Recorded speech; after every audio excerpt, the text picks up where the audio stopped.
very madly in love these two were. She was a graceful dancer from Hula who taught Hiaka how to dance the hula. So cute because they had a very romantic love for one another, and they pledged care for one another and help serve each other to the best of their abilities, which is so cute.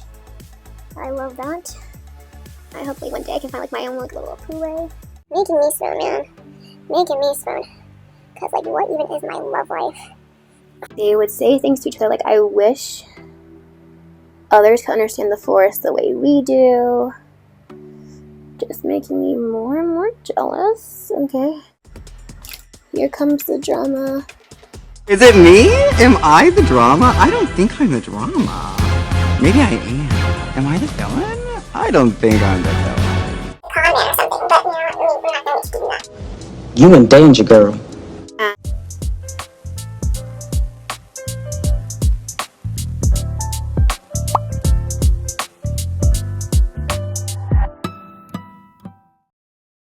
So here back with another Makeup Mythology Monday.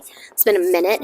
If you're new here, hi, my name's Dom. I do a cool, fun thing where every Monday, whether it be the first, second, or third, or fourth Monday of that week, I sit down and tell you guys a story about a beloved character or thing somewhere in the world, and watch them at the same time. So if you like makeup, if you like stories, who doesn't love a good fucking story? Damn shit. Make sure you like this video, share with your friends, and subscribe. Of course, as always, I'll press this down below in the description. Just go ahead and dive right in. We got a lot to cover today. I'm so excited about this one, especially for Pride. So, I originally planned this story for May of 2021, which you guys know is Asian American Pacific Highlander month, but I, of course, did not get the script in time. And then also, I was going to use this one for June of that year, but other things came up, and I couldn't get it done. So now, finally, for June of 2023, 2 years later, under two script versions, we are finally here to talk about the story of Hiaka and Hopoe. And I'm so damn excited. But I'm glad I get to do it this month for this reason, because of course we know June is LGBT Pride Month. So June, of course, has designation because of the Stonewall riots that happened in New York City on June 29th, 1969, that jump-started the gay rights movement, and altogether kind of led to the queer liberation movement as we know it today, including lesbians, bisexuals, transgender people, intersex people, asexual people, questioning, gender-non-conforming people. They're all part of the queer movement. So I'm excited to do a story that both talks about Pacific Islander heritage, as I feel like this culture is never highlighted enough in our stories, or just in general. They're just so slept on. So excited to tell a really cool story that I found of a lesbian relationship, a lesbian lesbian romance, let's say that. Lesbian romance. It's really cute, a little bit tragic, as these tend to be. But I'm excited to tell the story anyway, because, we just love women loving women, so yay. Now, this actually was a Herculean task, as trying to find queer, gay, or lesbian fairy tales is very, very hard. I think due to a lot of European Christianity that was spread through colonization, a lot of the stories were buried away and destroyed and discarded. But also too, especially in the U.S. as well, the 1930 British Reduction Committee team people, basically they had this thing where they enacted the Hays Code until 1968. And basically, the Hays Code permitted portrayals of sexual perversions, which they considered sexuality to be a sexual perversion. And so, in media, you could not have any positive portrayals of homosexuality or transness, anything that wasn't cis het normative. But mostly they were gay bad. Now I can kind of, if I find some clips of that propaganda, I can put it in here. Basically, they were like, gay bad, we don't want to see gay. And if we see gay, gay have to be in a bad light. They were always portrayed as child molesters or drag queens, because like drag queens are bad, but like basically just like as the other. Oh yeah, and also victims of violence. Probably like the only true part that they kept in there. Oh, I'm a corrector. I mean, it's like a light layer corrector, so I think it should be good. So, and then also, so any other characters you would see during this time of that were homosexual, they were seen to be like morally bankrupt. They usually villain or play evil characters on screen, and you know, they still like the code with 36 rules for filmmakers aim to limit the portrayal of subsequent normalization of characters and behaviors considered unsavory and morally corrupt by religious groups, quote unquote. So unlike nudity and violence, they still are taboo and pretty much in our society in the US, LGBT issues have always been in portrayal. So it's been a point of controversy and still kind of a taboo today. The way that it was taboo, no one ever said like a character was explicitly gay or trans, but there were cues and thinly veiled hints, which is where we get the term queer coding. I think some of us still think that happens today, but you know, you can't really tell, but we have our theories, of course. But yeah, and it's like if you did have an openly queer character in one of these movies during this time frame, they were usually corrupted, again, or killed. We've just been we as a whole, because I'm a queer, been relegated to these stereotypes, kind of like a butch lesbian, of a sissy gay man, the messy bisexual, suicidal gender dysphoric trans person, usually a trans woman, right? Relegated to these stereotypes, and queer representation over the past even 10 years, I think it's gotten so much better, but there's still work to be done, for sure. But now let's segue into the culture that this story comes from, which is Hawaii. Hawaii. So, Hawaii is considered one of the Polynesian islands. And basically, as history states it, Polynesians from the Marquesa Islands migrated to Hawaii, claiming descent from the gods, the new rulers. I did not look up too much in the process of that, if it was violent or not.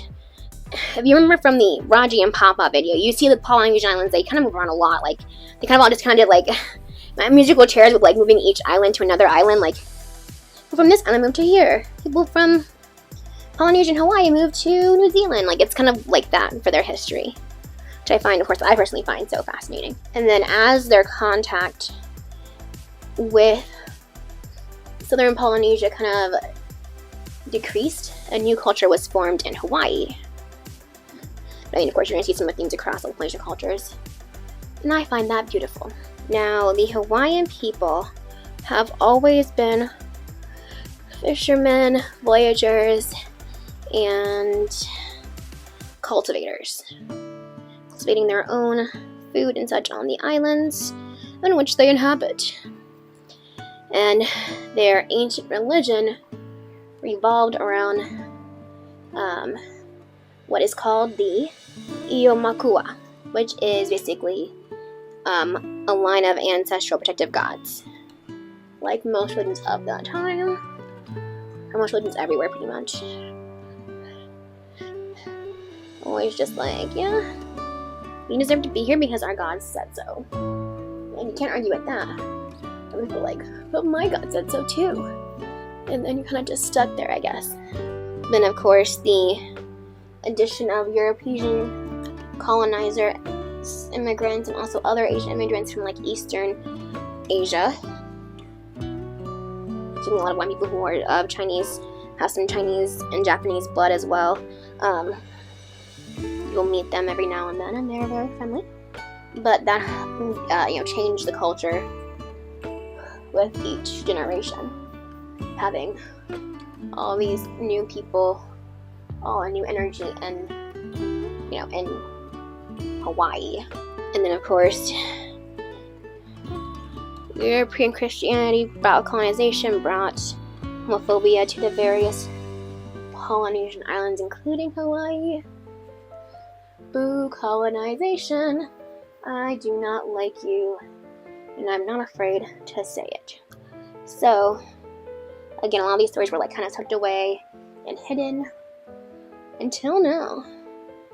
Because we're in the dawning of the age of Aquarius, and it's the time for queer liberation. Queer liberation. But actually, in traditional Hawaiian culture, same-sex relationships were respected and acknowledged, and even considered part of ohana, or even a part of the extended family. Also, don't know why I didn't mention this sooner for, again, the rest of my explanations of Hawaiian culture, but the makeup look is going to be the lesbian flag colors of like purples, pinks, and orange. And I'll probably just do like a segue to explain the lesbian flag colors and stuff. This is the most common lesbian flag you'll see online or anywhere, to be inclusive of all women, trans, and gender nonconforming. Dark orange is gender nonconformity, coral orange is independence, light orange is community, white is a unique relationship to womanhood, pink is serenity and peace, the pastel pink is for love and sex, the dark pink represents femininity. Polynesian culture, there's a special word for same-sex relationships. Aikane. I think there's some sexual connotation with those same-sex relationships.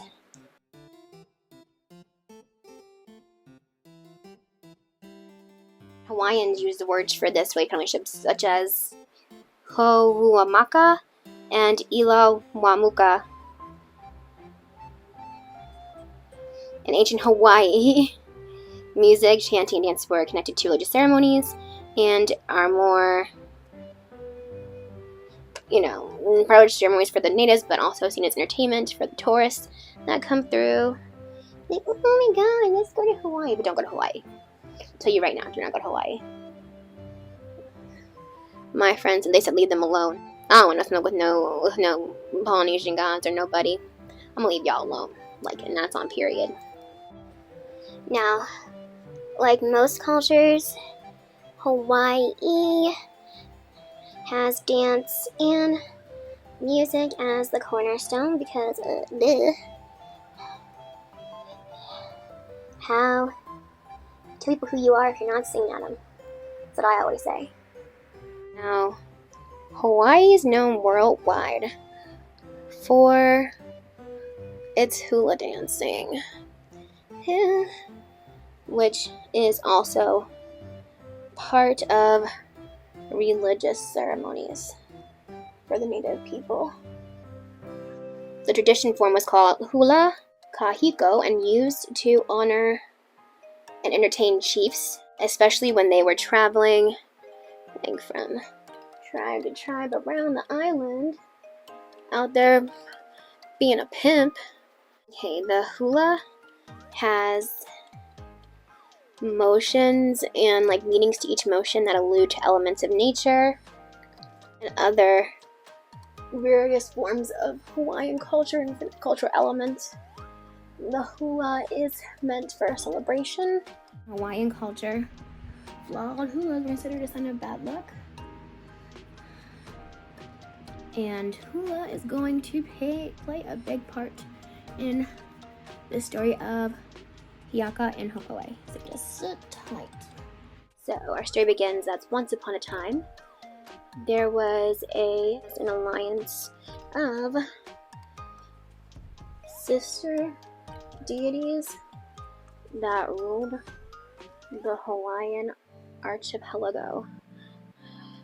Well-known deity from this region in this story is Pele, the volcano goddess who lived on the island of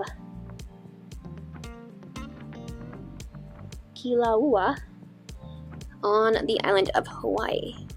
This place on Hawaii, literally on Hawaii.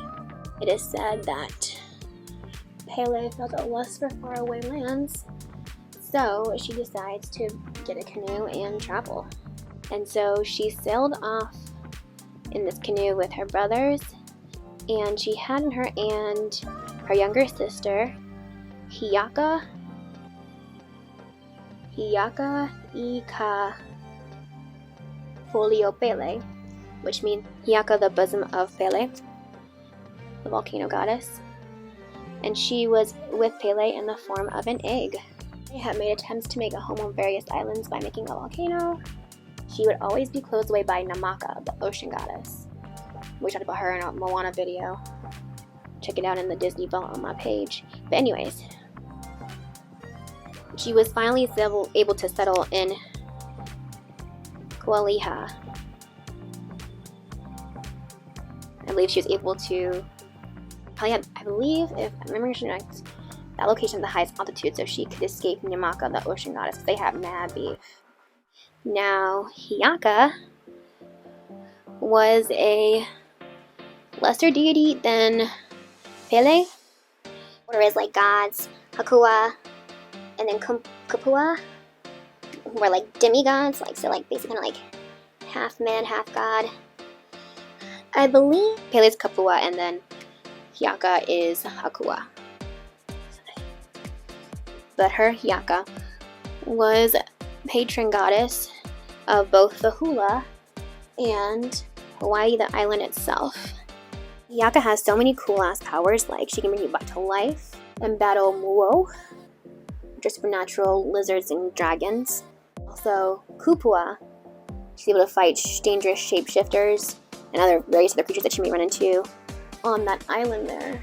Believe that Hiaka was Pele's favorite sister. I say that assumption is questionable because it was some shit, y'all. Okay, by having her hothead sister as Pele, Hiaka was pretty even-tempered and was very cool on her own. She loved life and plants, and the lehua tree grew near volcanoes. Other main character, our second lesbian lover, is named Hopoe, and she was a mortal woman who ended up becoming the best friend and Aikane lover of Hiaka. Very madly in love. These two were very madly in love. And there's not a whole lot of information about Hopoe or where she came from. I was trying to look it up, y'all, but like I literally could find nothing. So if any Hawaiians see this video and want to help a girl out, please just feel free to slide in my DMs if you know anything about Hopoe. All we really know is that she was a graceful dancer from Puna who taught Hiaka how to dance the hula. And she also knew all the dances of the ancient peoples. She spent hours teaching how to do all the dances, and as well as how to make the leis that a lot of people wear.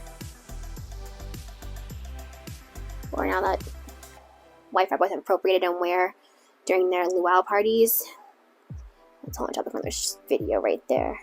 The leis, though, she made were from like natural, beautiful, fragrant flowers. We love that. They both like to go to the white-capped waves to swim and bathe, seek fish from the coral caves. And I feel like that all sounds so cute because they had a very romantic love for one another, and they pledged care for one another and help serve each other to the best of their abilities, which is so cute. I love that. I hope one day I can find my own little Hopoe. They both also admire the beauty of the forest and claim that the murmur of the forest has its own language that they love listening to. And the forest gave them their own special language that only they enjoyed and only could understand. All very, very cute things, right? Making me swoon, man. Making me swoon. Because, what even is my love life? They would say things to each other I wish others could understand the forest the way we do. Just making me more and more jealous. Okay. I'll say the forest is so old, So it's wise and can teach us many things. Which probably is true. And if the forest could talk, if any terrain could talk, the stories they would tell. Because let's be real, they were pretty fucking scandalous. They were pretty cool. Even the goddess of the forest, Waka, was very impressed with their knowledge and with the love that they had for each other. It is a solid relationship. We don't see this even in this time. But animations are kind of complex, so I can't. And because Waka is so impressed with them, she decides to grant them a special wish. Like in a dream, Hopoe found that she could understand like the branches and the rivers and the stream forest. And when she awoke, she shared this dream with Hiaka. And then Hopoe was able to tell Hiaka stories of the forest and its movement. And then Hopoe and the forest taught Hiaka the classic hula called Kehala Puna, which you remember, Apuna is where Hopoe is from. So they were living a pretty happy and stable life when Pele, the volcano goddess from earlier, asked Hiaka to complete a dangerous and strenuous mission for her. Here comes the drama. Is it me? Am I the drama? I don't think I'm the drama. Maybe I am. Am I the villain? I don't think I'm the villain. Is it? Miss Pele took a dream journey to Kauai, where her spirit took the form of a beautiful woman, and there she met a young chief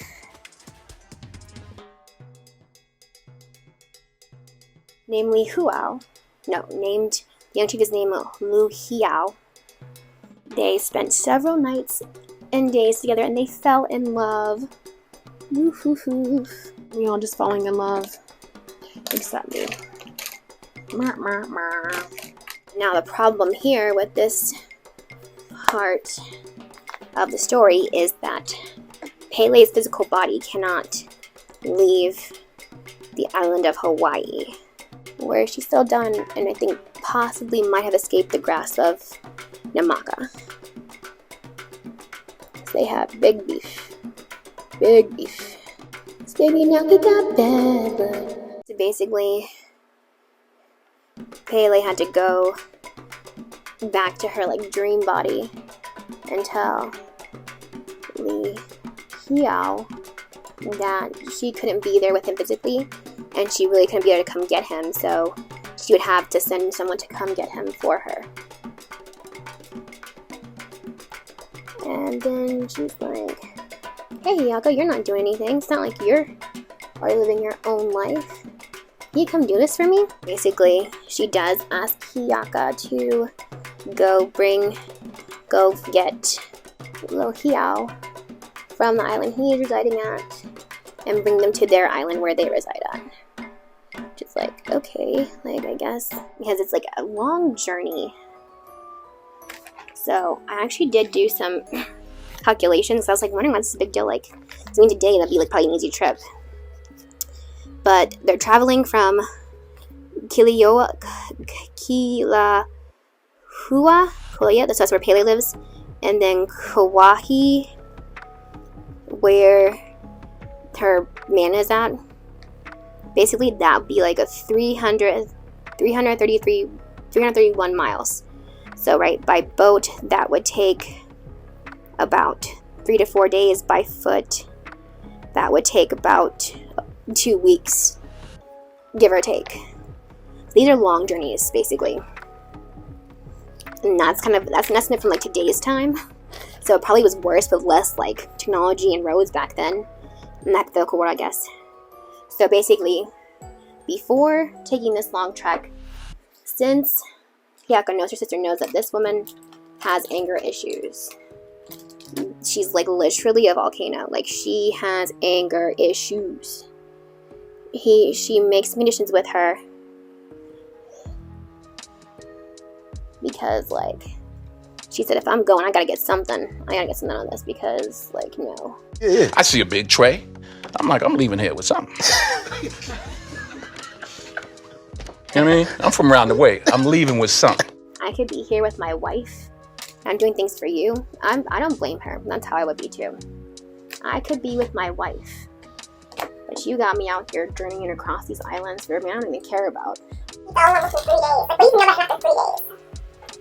Like, what if he's a con man or something? But, you know, I mean, we're not going to do that. You in danger, girl.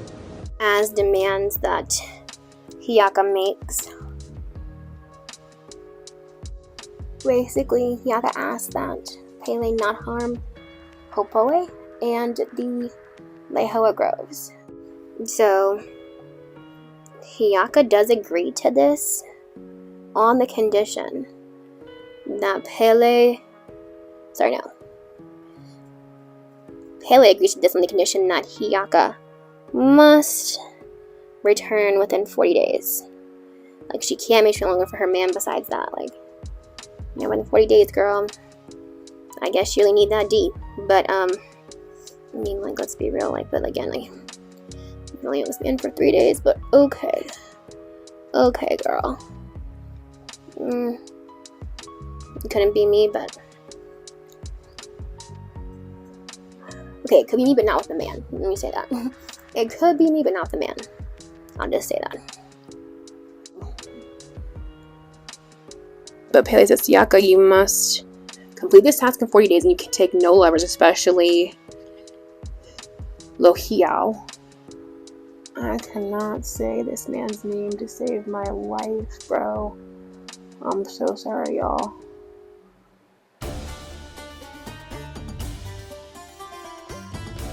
So they agreed to these terms that Hiaka must go get Pele's lover within 40 days and not take any lovers of her own, including Pele's lover. And in exchange, Pele must protect Hopoe and protect their Hula groves. So the sisters agreed, and the race was on. Hiaka had some companions with her for the moving from island to island. All her companions also had various powers. They traveled place to place fighting supernatural Mo'u, the demons. There's a large saga of all the adventures that take place when Hiaka Iwane Mau finally reach Kauai. They discover that Liao is dead. Some versions say that he killed himself out of grief when Pele left. Others say that his life spirit was stolen by 2 Mao sisters. Hiaka finds and captures Liao's disembodied spirit, and then after days of prayer and incantation, Hiaka is able to restore him back to life in his body. Cool powers. Now they need to return to Pele, but Liao causes problems just like a man. Liao is a toxic mofo, like future level toxic. He makes advances at Wane Opmau, the chiefess Peleula, Hiaka, and tries to reconnect with a former lover. Hiaka prevents the sex from happening, but the 40 days have run out, and an angry Pele rushes out because 40 days have passed, and she is a literal damn volcano. So using her lava, Pele destroys the lava groves and kills Hopoe. Hiaka sends Wahane Mau and Pauupalai ahead to explain the delay, and Pele kills them in a rage before they can even speak. Furious of the death of her friends and her wifey, Hiaka takes Liao to the top of a crater, makes love to him in Pele's view. Pele tries to get her siblings to kill Liao, but Pele ultimately kills him by encasing him in lava that cools to a stone. Hiaka digs into earth in search of Liao's spirit, but finds her friends and brings them back to life. Why even bring Hopoe back to life? But then she isn't well, so I don't think she can go back to life. But I mean, it was so cute while it lasted. Adorable, adorable. Lesbian lovers of the Hula. We love to see it. We love to see Here it. y'all, it's the final look. We got all colors. So we got purple on the lips, we got orange here, and a highlight as well underneath the eyes. Pink on top, and then a little pink wing. Just for some flair. Let me know what y'all think in the comments down below. I want to talk about the morals of the story, or what I got from it, at least what I can achieve of, or what I can guess or infer about the story and why it was significant to culture. And I feel like it's significant just in general as like a queer woman love story. So the main morals I got were basically, one, so much beauty can come from love, like the hula and the grove trees, as well as traditions that are from Hawaiian culture. Women are complex and powerful and are really good at owning their emotions. And I think I'm reading other women well. I think I love that this story is woman focused and like woman based. I know I loved it. So far I just hate the ending. Pele doesn't come for that. I just gotta say that. Okay, and then also basically too, kind of the theme of like romance, romantic love makes you crazy, and you'll do anything to have it, to keep it, to to save it. But yeah, like I don't know, I really enjoyed this one. I just feel like it's so important to like fight for queer representation, especially for queer women, especially trying to fight against the hypersexualization of queer women and of women loving women relationships, which is very prevalent. And usually they're like one-dimensional and very dehumanizing. Usually, cis, white, thin, able-bodied peoples, and kind of imply that women's sexuality is meant for men, and that there like was not a lot of, or still isn't to this day, like there's not a lot of respect for women relationships. They feel like they're not real. I remember even Ryan talking about Britannia's relationship, saying that they really couldn't get to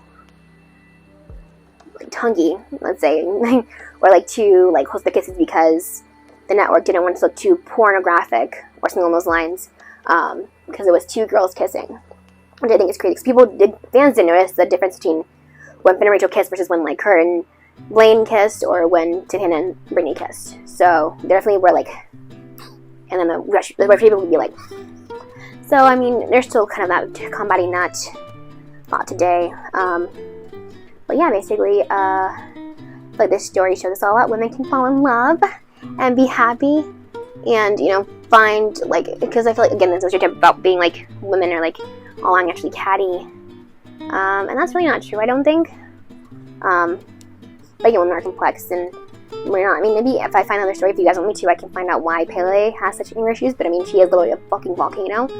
But so like Hiaka and Hopoe seem to have like very mild temper, very chill, very nice. But yeah, I think this story is a good one. I think of actually owning women-loving women queer romances, and so I wanted to cover it for LGBT Pride Month, and I'm so excited that I have. So yeah, this is the end of the road here. Because you're interested about the book and what the story in the comments down below.